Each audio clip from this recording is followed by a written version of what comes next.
Okay, here's the unveiling. Wow. Wow. Now that's analog, huh? Great.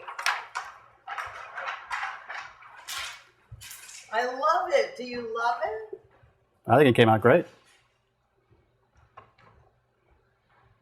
Okay. Okay. Our final, we got a little bit of residue at the very bottom that I just need to carefully scrape away. And here's our final print. Not quite dry yet. This will probably take about a half an hour to be fully dried. And it's a fairly archival process. I mean, when you think about archivalness today, you think about digital, you think about 100, 200-year claims. This is probably a 90-year in the light print. It's probably comparable to Ectacolor professional paper that was out at the end of the 80s and 90s.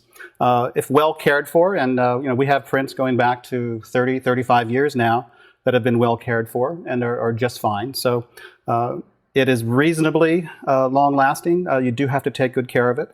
We generally recommend that when you frame images, and you see Jennifer's black and white images back here, generally you want to have either an 8-ply mat, or you might want to mount it. These are just behind a mat.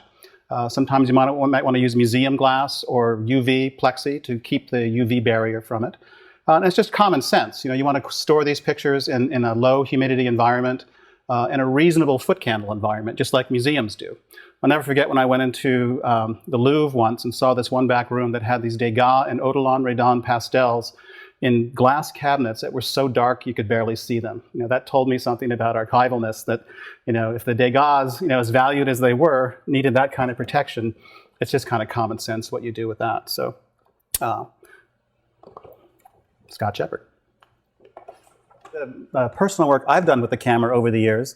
I've actually been working with this camera since 1980, and it actually took me about 3 years to figure out a way that I wanted to use it. Never that attracted to the kind of work my clients were doing. At that time, I was quite an adherent of the image transfer process, where you take this Polacolor negative, separate it from its natural positive sheet, put it into contact with paper, and then the dyes transfer into that. One of the biggest problems I had initially is that I couldn't do it perfectly. And it took a little bit of attitude adjustment after a while when I finally found a way to work with the dyes not working. And so what I began is this process of forcing the transfer to fail in certain ways, so parts of the dyes would lift off, and then using that as sort of a stepping off point where I would then rework it with dry pigment, pastel, graphite. There's a lot of sanding going on here, so really trying to make a combination of painting, drawing, and photography, that this vehicle of image transfer is one of the perfect ways to do it. As time went on, I actually started to integrate digital to it. This is some of my earliest digital work. I started in 1993 doing composites in PhotoStyler, then Photoshop, and then outputting to the 20 by 24 camera through a film recorder, almost turning the Polaroid camera into a giant day lab, and then continuing on. So I'd create this collage here, knowing full well I still wanted parts of it to fall away, and then the whole process would endure where I would continue on, rework, a very interactive process in using it. So it's a process that I really enjoyed up until about the late 1990s when digital printing got to a certain point where I sort of moved in that direction.